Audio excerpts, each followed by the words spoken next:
네, 안녕하세요. 이번 시간에는 이제 마지막인데 미국의 해구산을 믿을 수 있을 것인가? 그리고 미국의 해구산을 작동하도록 만드는 강제력을 우리가 가지고 있는가? 거꾸로 뒤집어 말하면 미국이 해구산을 사용하지 않았을 때 치러야 될 기회비용이 뭔가?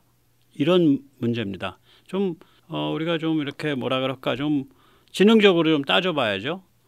네, 먼저 이제 영국부터 한번 케이스를 쭉 역사적인 케이스를 살펴보겠습니다. 영국은 오커스 필러 1의 오리지널 모델입니다. 오커스 필러 1이 이제 핵 탄도 미사일은 안 주지만 공격 원잠을 이제 저게 제공하는 거죠. 오스트레일리아에. 이게 이제 1958년에 영미 상호 방위 조약에 의해서 미국이 전략 원잠을 제공하기로 했고요. 그 다음에 그건 원잠까지예요. 그로부터 5년 후에 미국이 잠수함 발사 탄도 미사일 판매 조약을 맺습니다. 그래서 영국은 이제까지 영국에 쓰고 있는 핵 미사일은 전부 미국산입니다. 그래서 제일 처음에 채운 핵 미사일은 폴라리스고 이거는 럭히드 마틴이 병합하기 전 럭히드사가 만든 겁니다. 그 다음에 미국은 포세이돈 잠수함 발사 미사일로 넘어갔는데 영국은 그건 채택하지 않았어요. 그리고 나서 이제 1990년대 들어서면서 미국이 트라이던트 미사일로 넘어갔거든요. 그걸 영국이 채택했습니다. 그래서 트라이던트를 만들 때는 이미 아마 럭히드가 아니라 럭히드 마틴일 겁니다. 서로 병합이 돼가지고. 그러니까 영국의 그 핵 미사일은 미국산입니다. 미국산이에요. 자, 이런 일이 벌어지게 된 뿌리는 뭐냐면 원래 영국은 제2차 세계대전 중에 별도로 독자적으로 원폭 개발 프로그램을 진행을 했습니다. 이거를 이제 루스벨트가 처칠을 살살 꼬신 거예요. 야, 프로그램을 같이 하자. 그래가지고 둘이 1942년, 43년에 그러니까 미국의 원폭 개발 프로그램 맨하탄 프로젝트랑 영국의 원폭 개발 프로그램을 둘이 합쳐서 결과를 같이 공유하기로 했어요. 그랬다가 전쟁이 끝나고 나서 미 의회에서 이제 원자력 무기의 수출을 가로막는 법을 만들어 가지고 영국을 배신했습니다. 그게 1946년입니다. 영국은 이제 황당한 일을 당한 거죠. 그래서 영국이 독자 개발을 지속을 했습니다. 그런데 중국이 이제 원폭 개발을 막 서두르니까 이게 1960년대 초쯤 되면 중국이 원폭이 나올 것 같거든요. 60년대 중반이 되면. 그래서 미국이 일단 원자탄을 발사할 수 있는 잠수함을 제공하겠다라고 58년도에 계약을 맺고 그 다음에 중국이 원폭 실험을 한 게 64년입니다. 그 무렵에 그걸 낌새를 채고 잠수함 발사 탄도미사일 판매 조약을 맺은 거예요. 자, 여기까지는 조약이에요. 그 실행은 또 다른 문제야. 언제 그러면 원자력 잠수함은 언제 만들어졌는데 중국이 원폭 실험을 한 다음에 만들어집니다. 그러니까 핵 실험을 한 다음에 1966년. 그리고 그것에 미국의 폴라리스 잠수함 발사 탄도미사일을 채운 정식 이제 임무는 중국이 원폭이 거의 완성된 1968년입니다. 그래서 이 영국의 핵무장 과정을 보면요. 일단 첫째 기억하실 게 영국은 원조 중에 하나예요. 2차 세계대전 때 이미 자체 핵무장 개발 프로그램을 진행을 했어요. 그걸 미국이 같이 하자 그래서 프로그램을 통합했는데 결과를 같이 나누기로 해놓고선 전쟁 끝난 다음에 미국이 입을 딱 씻고 입법을 통해 가지고 문을 닫아 걸은 거예요. 1946년에. 그래서 영국이 약을 올린 상태죠. 그러다가 중국이 치고 올라오니까 영국을 풀어준 거예요. 이게 이렇게 뭐라 그럴까 굉장히 냉정한 영국과 미국 사이에서도 이렇게 냉정한 어떤 지정학적인 밀고 당기는 밀당 게임입니다. 이게 프랑스도 굉장히 유사해요. 프랑스를 한번 살펴보죠. 프랑스는 특징이 뭐냐면 유대인을 활용한 겁니다. 집단적으로 말해서 원자폭탄은 유대인의 작품입니다. 원자폭탄은 유대인의 작품입니다. 오펜하이머도 유대인이고 폰 노이만도 유대인입니다. 미국 맨하탄 프로젝트에 관계한 과학자들의 대부분이 유대인들이에요. 그리고 이들 중에 상당수가 이스라엘로 갔어요. 이스라엘 건국될 때. 그러니까 프랑스는 무슨 머리를 돌렸냐면 프랑스는 이제 반미 성향이 있거든요. 이 유대인들을 이제 유대인 과학자들을 이제 포섭을 한 거예요. 프랑스는 영국 미국이나 이런 데처럼 이 원자폭탄에 대한 기초 연구가 안 돼 있었습니다. 그래서 프랑스가 1949년에 이제 소련이 핵실험을 성공할 무렵부터 유대인 과학자들을 포섭을 해요. 이스라엘 과학자들이죠. 이제 국적을 미국 맨하탄 프로젝트 참가했다가 이제 이스라엘 쪽으로 옮겨오는 사람들이죠. 이 사람들을 1949년입니다. 우리 지금 대한민국 건국할 때예요. 그래서 이 사람들과 함께 뭘 약속하냐면 앞으로 이스라엘에 대해서 모든 과정, 모든 데이터를 공유하겠다라는 조건으로 그러니까 이스라엘 과학자들을 1949년부터 포섭을 하는 거예요. 그리고 나서 이제 핵을 가지냐 안 가지냐 이건 연구 개발이고 가지냐 안 가지냐에 대해서는 설왕설래가 있다가 1958년에 드골 정부가 등장하면서 핵 보유 정책을 결정을 합니다. 그리고 나서 1960년에 사하라 사막에서 프랑스 최초의 핵실험을 합니다. 이 핵실험에는 이스라엘 과학자들이 전부 참여를 했고 모든 데이터 공유 조건으로 사실은 이스라엘과 프랑스 공동 핵실험이에요, 이게. 그리고 이제 1970년대에 닉슨 정부가 베트남에서 깨지는 게 확실해지니까 프랑스의 핵무기 고급화를 비밀리에 지원합니다. 그리고 프랑스가 좀 흉악한 짓을 많이 하죠. 그 남태평양에서 거의 200회 가까이 나중에는 그 원폭 실험을 해요. 살벌합니다, 프랑스. 네. 그래서 이제 우리가 흔히 그 뭐 드골이 한 말, 파리를 위해서 뉴욕을 희생할 수 있습니까? 이 말이 나오게 된 배경을 좀 말씀드리겠습니다. 이거는 이제 1961년에 나온 말입니다. 이때 1961년에 그러니까 프랑스가 이미 1960년에 핵실험을 성공시키고 1961년 5월 31일에서 6월 2일 사이에 이제 이 케네디와 이제 그 드골 사이에 파리에서 정상회담이 열립니다. 그때 드골이 이런 말을 합니다. 이게 지금 우리 핵무장 주장하는 데 찬성하는 사람들의 그 기본 심사가 이거죠. 결국은 미국은 자국 영토가 직접적으로 위협당한다고 보지 않는 한 핵무기를 사용하지 않겠죠. 이는 소련도 마찬가지입니다. 이건 앞으로 프랑스가 핵무기를 갖게 되더라도 마찬가지 원칙이 될 겁니다. 그러니까 자국 영토가 직접적으로 위협당하지 않는다면, 그러니까 direct threat to its own territory 그렇게 나와요. 영어로 번역한 걸 보면 이 비망록 그 다음에 이제 그 같은 자리에서 이런 얘기를 합니다. 미국은 파리와 뉴욕을 맞바꿀 준비가 돼 있습니까? 미국 본토가 공격받을 각오를 하고 소련을 핵으로 공격할 수 있습니까? 미국이 이 같은 의지가 있다고 믿을 때에만 후르시초프가 억제될 수 있습니다. 그런데 저도 미국이 그런 의지를 갖고 있는지 안 갖고 있는지 헷갈립니다. 그러니까 후르시초프도 헷갈릴 겁니다. 이 말을 했어요. 그러면서 이제 1960년까지 일어난 그 핵실험 그리고 그 이후에 프랑스가 진행하고 있는 핵 프로그램을 이제 케네디한테 정당화시킨 거예요. 드골의 말이 그런 말입니다. 그러니까 파리와 워싱턴이 아니라 파리와 뉴욕이에요. 그리고 트레이드 맞바꾼다 그런 용어로 씁니다. 여기서 잠시 세뇌 탈출 자유구독료 부탁 말씀 올리고 핵무장에 관계된 국제정치학을 조금 더 짚어보도록 하겠습니다.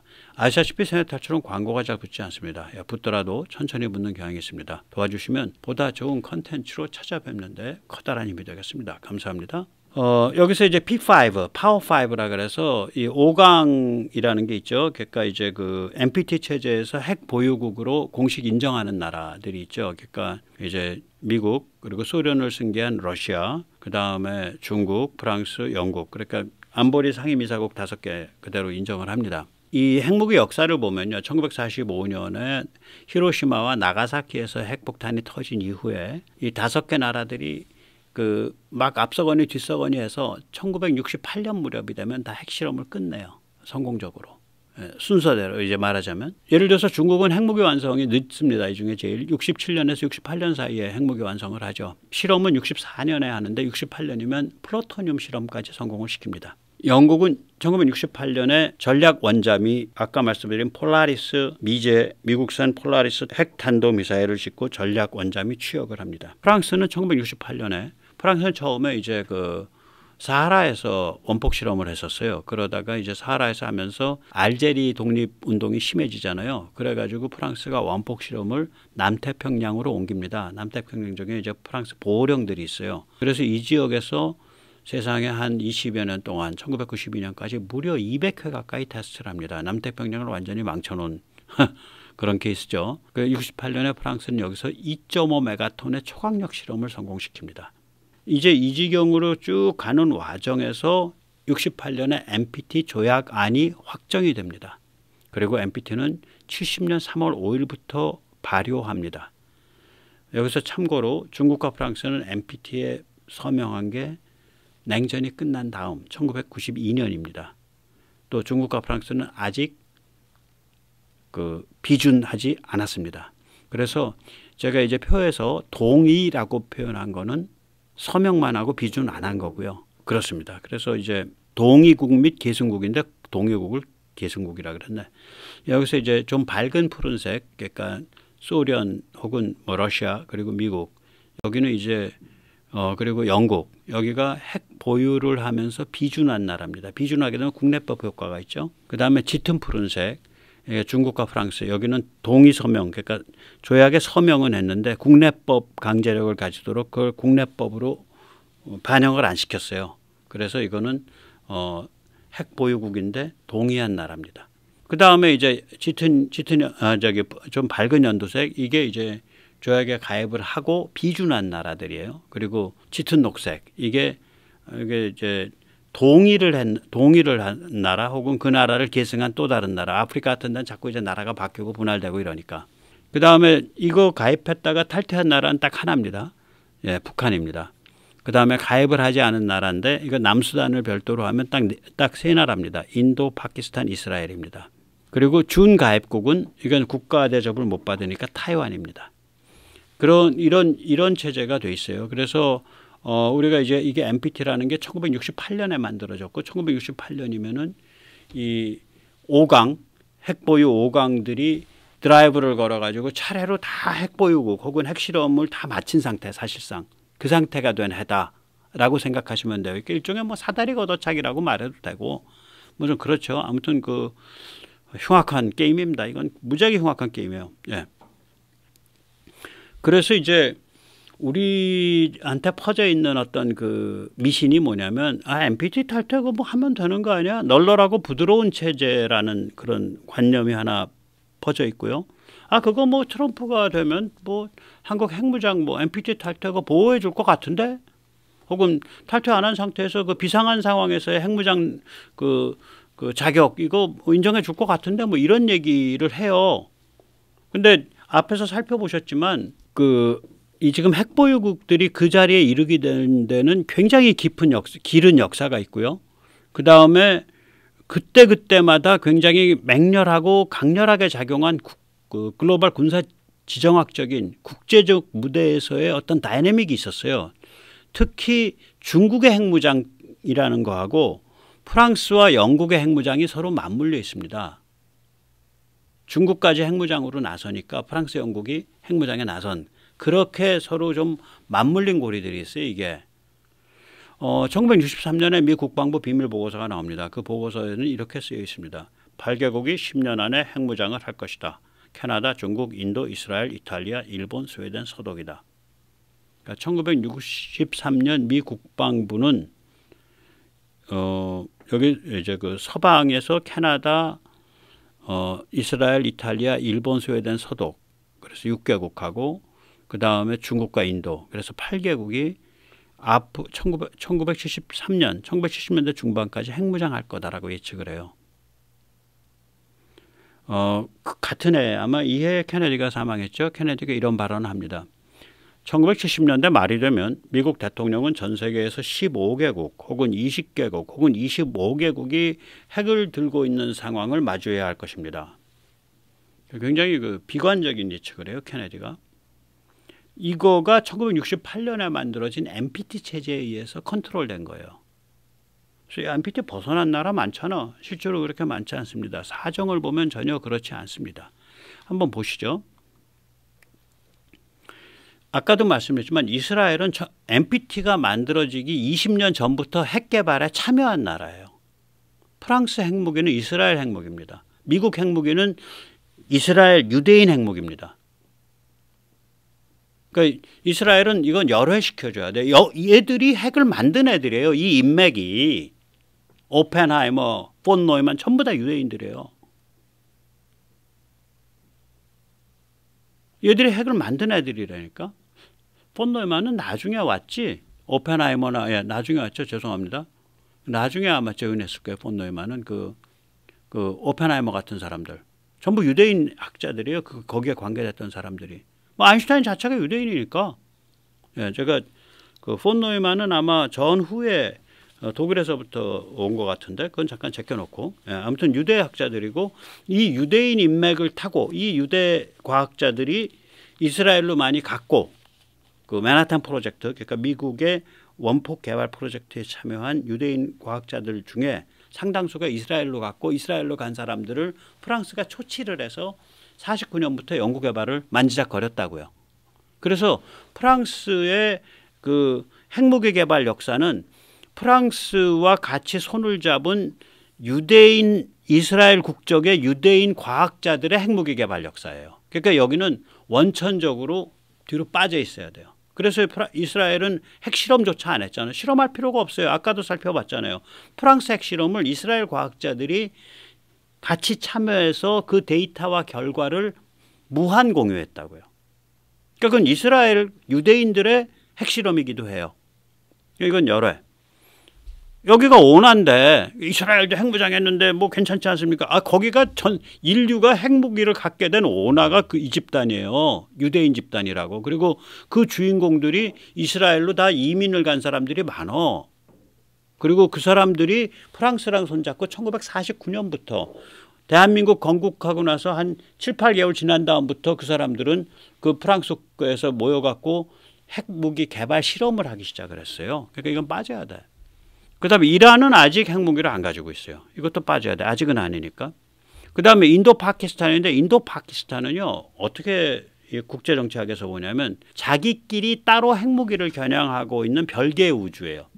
그래서 인도는 또 그리고 일찍 서둘러 가지고 NPT 발효 직후입니다. 70년대 중반에 핵실험에 성공을 하죠. 인도가. 그럼 가만히 보고 나면 인도 파키스탄 뭐 지들끼리 따로 노니까 빼고 이란은 아직 안 했으니까 빼고 이스라엘은 원래 오나니까 빼고 그러면 사고 친 놈은 누구야? 북한 하나 남아요. 그러니까 NPT가 굉장히 성공적으로 막아온 거예요. 북한은 중국의 방조 지원 아래 중국을 섬기는 도발 대행 업체의 비즈니스 포트폴리오로 핵무기를 챙긴 거야. 그런데 최근에는 이게 로그, 그러니까 부실 자산화돼서 중국이랑 투닥거리는 그런 사이에 비슷하게 좀 가고 있는 측면이 좀 있죠. 얼마나 많이 투닥거릴지 몰라도. 자, 이렇게 NPT가 나름 힘을 발휘해온 거예요. 그 1963년 케네디가 비관적으로 봤던 거에 보면 굉장히 준수하게 잘 막아온 거야.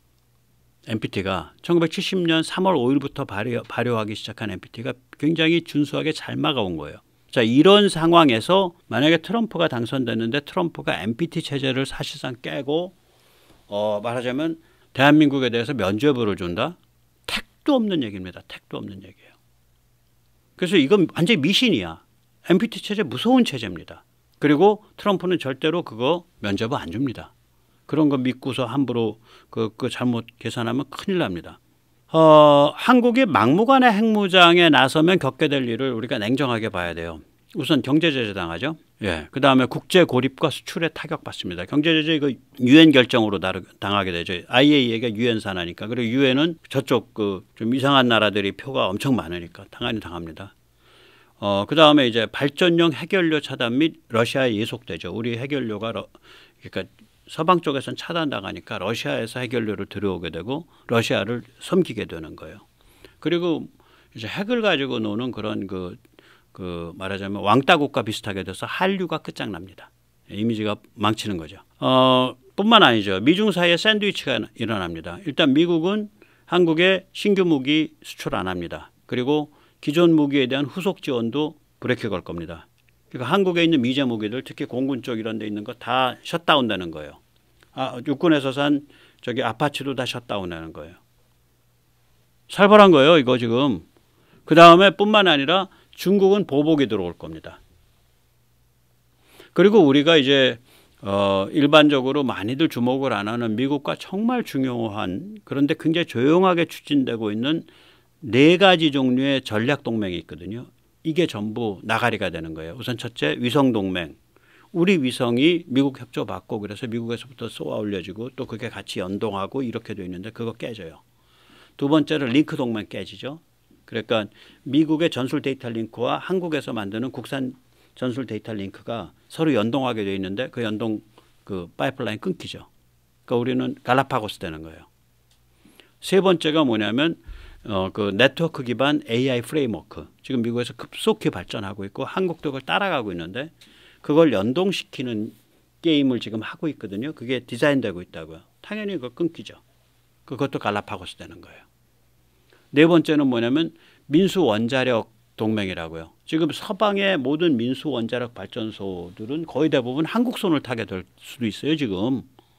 그게 다 날아가 버리는 거죠. 그러니까 경수로도 한국 손 타고 SMR도 결국은 한국 손 많이 탈 거예요. 왜냐면 여기가 원자력 산업의 그 어떤 메카가 될 거라고요. 그 다음에 소듐 냉각 고속 증식로 이런 것도 한국 손 탈 거고 그 다음에 한국에서 또 개발하고 있는 하이 템퍼레처 가스 리액터 그러니까 HTGR 그것도 다 나가리 되는 거고. 왜냐면 원자력이라는 건 이건 전략적 성격이 있어가지고 이렇게 찍히게 되면 우리가 다른 나라에 수출을 못하게 돼요.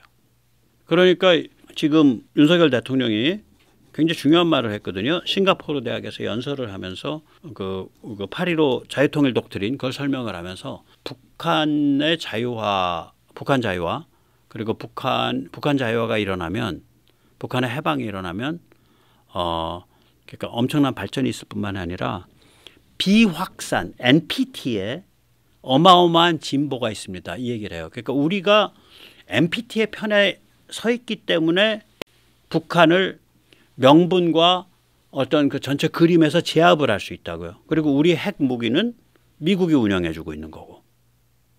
그게 제일 좋은 그림이에요, 사실.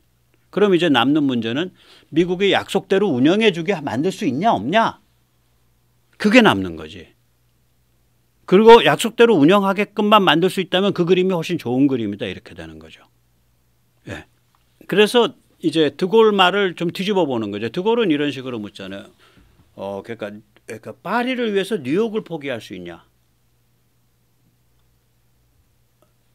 그런데 우리는 뉴욕을 위해서 너 이거 포기할 수 있냐? 근데 뉴욕은 뭐 이거 하더라도 안 포기해도 될 것 같은데 우리는 그렇게 묻는 거예요. 거꾸로. 말하자면 뭐냐면 너 뉴욕을 위한답시고 15만 명 제한 미국인 생목숨 바칠 수 있냐? 그런데 그렇게 뉴욕 안 위해도 되는데 너희 저기 뭐야 중국이나 북한에서 오는 탄도미사일 요격 많이 할 것 같은데?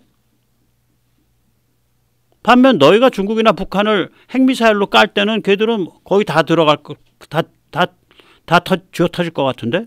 근데 뭐하러 뉴욕을 위한답시고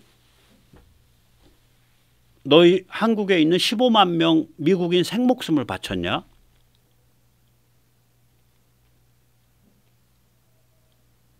한국의 미국인 제한 미국인이 15만 명이에요. US 시티즌이. 그래서 우리가 이거 생각해 봐야 된다니까요. 두 번째지. 야, 너희 뉴욕을 위한답시고 인류 최악의 경멸 대상으로 스스로를 낮출 수 있냐? 한국에 대한 확장 억제 약속은 전 세계가 다 알아. 한국과 미국 사이에 핵 협의 그룹 NCG를 운영하고 있다. 한미 연합군이 핵과 비핵 동시에 쓰는 작전 지침까지 만들었다. 그런데 미국이 핵을 써야 될 때 안 써갖고 핵을 써야 될 때라는 건 예를 들어서 이런 거예요. 우리가 선제 타격으로 평양을 없애버린다. 이건 미국도 고민이 많이 돼. 그런데 만약에 우리가 만에 하나 핵에 맞았다. 그럼 평양은 그냥 무질러버린다. 핵은 그 보복에선 확실하게 써야 되거든요. 그냥 평양이 사라지는 거야. 한 200만 명이, 100만 명이. 그럼 확실히 써야 된다고. 근데 미국 그걸 안 했어? 그럼 미국은 경멸의 대상이 돼요. 그러니까 미국이 핵 확장 억제 약속을 안 지켰을 때 치러야 될 대가를 우리가 따져보자고요. 거기서 끝나면 다행이죠. 냉정하게 얘기할게요. 북한에서 핵 한 2발 맞아가지고 한국인 50만 명 죽었다 그래서 한국인 다 멸종합니까? 살아남죠. 또한 동시에 그 지경 되면은 평양도 뭐 우리 미국은 안 썼다고 치고 우리 현무5 한 100발 맞아가지고 평양도 쑥대밭에서 한 50만 명 죽었겠지. 40만 명 죽든지. 그리고 우리가 핵 맞은 상태에서 북한을 접수 해방하겠죠. 당연히 그렇죠. 그러고 나서 통일 한반도에서 무슨 일이 벌어질까요? 당연히 핵 개발하죠. 다시는 이런 일 안 당한다고. 그리고 그것도 누구도 못 말려. 우리가 산 목숨을 바쳤잖아. 50만이나. 이스라엘이 왜 명분을 가졌어요? 2차 세계대전 때 600만 산 목숨을 바쳤잖아. 우리는 50만이나 산 목숨 바쳤잖아. 그럼 명분을 가지는 거예요. 한국에 핵을 가. 이렇게 이런 게임 할 땐 냉정해져야 돼요. The day after를 생각해 봐야 된다니까요. 오늘만 살고 말을 게 아니에요. 한국인이란 존재가 핵 2발 맞는다고 한 방 맞는다고 멸종될 존재가 아니야. 그 다음에 무슨 일 벌어질까를 생각해 봐야 돼요. 한국이 핵 가. 그럼 일본이 핵 가. 그러면 중국이 겁이 나가지고 핵을 더 늘려. 그럼 중국이 핵을 더 늘리면 인도가 핵을 더 늘려. 인도가 핵을 더 늘리면 파키스탄이 핵을 더 늘려. 그럼 이란이 핵을 가. 그러면 사우디가 핵을 가요. 이게 누구가 그린 그림이냐? 백모가 그린 그림 아니에요. 트럼프 정부 때에 가장 브라이트했던 브레인인 제일 똑똑한 브레인으로 꼽혔던 매튜 포팅어 그러니까 국가안보 부보좌관이 그린 그림이에요. 이렇게 간다. 이렇게 가는 거예요. 그럼 미국이 지불해야 될 대가야 이런 것들이. 지금 대가 이거 쓰기 시작하면 한 10대 개 나오는데 제가 귀찮아가지고 3개만 쓸 거예요. 그러니까 우리가 그렇잖아. 저 장사하는 사람 다 그렇잖아. 저 사람이 내가 이거를 이 가격에 팔 때 저 사람이 이게 싫다고 해서 다른 데 돌아다니면 저 사람이 어떤 정도의 대가를 치러야지 이걸 계산하고 이 가격을 정하잖아요. 이걸 기회비용이라 그러거든요. 예를 들어서 내가 메로나 하드가 있는데 메로나 하드를 또 살려면 저 사람이 2km를 걸어가야 돼. 그러면 내가 메로나 하드를 2,000원에 팔 수 있다고요. 2,500원에. 근데 메로나 하드집이 팔 수 있는 집이 내 바로 옆에 집에도 있어. 그러면 간신히 거기다가 좀 더 붙여가지고 팔든지 뭐 그냥 거의 안 남고 팔면서 다른 거에서 이렇게 좀 이문 좀 남기려고 해야겠지. 이게 기회비용이거든. 그러면 무슨 얘기냐면 미국이 핵을 사용해야 될 때 핵 확장 억제 약속에 의해서 한미 핵 억제 핵 작전 지침에 의해서 핵을 사용하도록 되어 있을 때 안 사용했는 경우 그걸 꾸물거리면서 그 다음에 미국이 치러야 될 대가가 뭐냐를 계산해 봐야 된다니까요. 너무너무 커요. 너무너무 커요. 그리고 그 대가를 우리가 핵 무장 잠재력을 키울수록 우리가 자주국방 능력을 키울수록 우리가 국력을 키울수록 그 대가는 점점 더 따따블로 올라가요. 그 게임 하자는 거예요. 미국이 핵 확장 억제 해구산 약속을 지키지 않으면 안 되도록 강제할 수단이 뭐냐.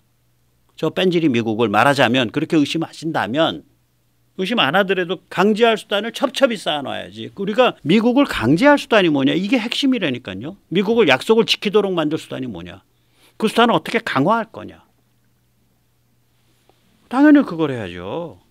그리고 그 강화해가는 과정이 핵 확장 억제에만 작용하는 게 아니라 전반적인 자주국방에 작용하고 전반적인 국력에 작용을 하는데 얼마나 좋아. 그런 거죠. 이것도 미신이에요. 자, 보세요. 지금 이게 이제 YTN에서 전쟁 가능성 한국 전쟁 이후 최고죠. 한반도 전쟁 시나리오라고 이제 하면서 인용한 그 기사가 뭐냐면 저도 이게 읽으면서 픽픽 웃으면서 읽었거든요. 미리 Foreign Policy에서 나온 거예요. 10월 7일 날. 그래서 제가 이거를 어저께나 이럴 때 안 다룬 거예요. 이거 거기서 보면 이제 그 The Risk of Another Korean War 또 하나의 한국 전쟁이 일어날 위험성이 한국전 이후로 가장 높아졌다. 뭐 이런 얘기예요. 저는 5개의 조건이 충족된다면 한반도 전쟁 가능성은 한국 전쟁 이후 최저다. 아니 저기 뭐야 저 이상한 저 김정은이 발언 봐라. 김정은이 발언 보면 뭐 우리는 대한민국을 공격할 뜻이 없습니다. 대한민국 사람 얼굴만 봐도 그냥 싫어요. 근데 왜 공격합니까? 뭐 이런 개소리까지 이제 주워 섬기는. 심지어는 원래 이제 헌법에 2개의 나라로 2개의 적대적 국가로 규정을 하고 영토를 우리 NLL 그러니까 북방 한계선을 침범해서 아래로 내려오는 그러니까 연평도나 뭐 이런 것까지 자기들의 영토라고 주장하고 그 다음에 통일이라는 말을 없애고 뭐 이렇게 살벌하게 고치겠다고 해놓고 못 고쳤잖아 헌법을. 못 고친 거예요. 그래서 이게 뭐 이렇게 이게 쓴 사람을 보면 책상 물림으로 그냥 썼어. 이 지금 다이내믹한 조건들은 하나도 안 따졌더라고. 그러니까 다이내믹한 조건이 뭐냐면 한국에서 정치적으로 성숙과 정치적 안정이 일어난다면, 한국에서 함께 또 따로 자주국방이 지금처럼 계속 급발진한다면, 한미동맹이 핵에 관해서, 위성에 관해서, 링크에 관해서, 네트워크 기반 AI에 관해서, 원전에 관해서, 첨단 산업에 관해서, 경제에 관해서, 문화에 관해서 이렇게 다중적, 다층적, 다면적으로 한미동맹이 계속 강화돼 간다면, 그리고 한미일 삼국체제가 강화돼 간다면, 그 다음 미국 군사력이 세대 진화를 일으키면서 그것이 중국을 향해서 몰빵되면서 한미 나이프 동맹, 한미 네트워크 기반 AI 프레임워크 동맹이 일어난다면, 이 5가지 조건이 맞아 들어가면요. 지금 맞아 들어가고 있는 편이거든요. 이게 한국의 정치적 성숙 안정만 지금 제일 지금 가슴이 조마조마하고 참 깝깝합니다. 그러나 기본적으로 맞아 들어가고 있다고 보는데, 이 5가지 조건만 맞아 들어가면 전쟁 위험성은 툭 떨어져요. 굉장히 낮아요. 그러니까 이렇게 패닉에 묶일 필요가 없다고요. 이유는 뭐 제가 이유를 꼽으라 그러면 수십 개 꼽는데 그냥 생각나는 대로 주워 섬겨보면, 첫 번째 이유는 뭐냐. 이 북한과 중국은 미국 도발을 한 다음에 미국과 딜을 칠 수 있는 걸 원해요. 그런 그림을. 6.25 때 그렇게 했잖아. 6.25 협정 서명 당사자가 북한, 중국, 미국 아닙니까? 그러니까 얘들은 한국은 뒤로 빠져 있고 열심히 팬 다음에 미국 아저씨 이제 그만하자. 이제 난 뭐 당신도 좀 주먹 아프고 나도 주먹 아프고 이제 그만하지. 한국은 백팬치 시키고 그렇게 해서 사인해서 끝낼 수 있는 상황을 좋아해. 그런데 쥐어 터진 한국에 가만 안 있고 죽을 똥살똥하고 덤벼갖고, 덤비는 정도가 아니라 북한은 아예 문질러가지고 흡수 통일시켜버리고, 북한은 중국에 대해서는 야 한판 붙을래 말래 이러고서 살기등등하게 덤비면 이거 골아프다니까요. 두 번째 이유는 뭐냐면, 북한 입장에서 핵이 서울에 한 방 들어가든 말든 대전에 한 방 들어가든 그것과 상관없이 얘들은 사건 벌리면 죽어요. 현무 5 100발 맞고 죽습니다. 그냥. 예. 현무 5 100발 맞고 그냥 평양의 절반 그 중요한 데는 다 허물어져 버리는 거야. 그러니까 스스로 살 길이 없어. 얘들이 도발을 하려면 우선 첫째 중국의 명령이 있어야 돼. 중국 명령 없이 도발하면은 바보야. 두 번째, 그 중국 명령이 있다고 도발을 100% 하냐? 아니야. 도발한 다음에 살 길이 있어야 도발을 할 거 아니에요. 얘들은요, 마피아로 보시면 돼요. 마피아가 겁이 얼마나 많아요? 자기 살 갖다 치는 거에 대해서는 엄청 겁이 많은 놈들이거든. 그러니까 자기 살 길이 있어야 돼. 근데 자기 살 길이 없어. 그 대형 도발 못 한다는 얘기지. 두 번째 이유. 세 번째 이유는 뭐냐면, 그럼 이제 중국이 남잖아. 지금 미국의 입장이 뭐냐면, 그래 한판 보려면 봐. 우리 지금 전체 군사력을, 미국 군사력을 지금 세대 진화를 급속히 시키면서 너를 향해서 지금 전체를 튜닝하고 있거든. 근데 너 만약에 북한 내세워서 도발을 하거나, 혹은 북한에서 급변사태 났을 때 일방적인 무력으로 개입하려고 들면, 우리는 국제사회를 엎고서 북한을 안정화시킨다는 명목으로, 우리는 정상화시킨다는 명목으로 유엔군 깃발 들고 들어갈 거야. 근데 네가 여기는 나 말이야 하고 오줌 질질 갈기면서 일방적으로 무력에 의해서 개입한다면 너 제2차 태평양 전쟁 각오하고 들어와야 돼, 이 자식아. 제2차 태평양 전쟁에 이게. 지금 그렇게 지금 가고 있는 거야, 판이. 그러니까 한국에 대한 미국의 해구산 약속은 제2차 태평양 전쟁에 대한 미국의 의지예요. 그거 각오할 수 있다는 의지예요. 그래서 이게 작은 의지가 아니에요. 거기까지 와 있어요, 지금. 문제는 그 의지, 그 약속이 이행되도록 우리가 뒤에서 나사를 계속 조여야 돼. 그 나사의 맨 끄트머리 팁의 이름이 잠재적 핵무장 능력이에요.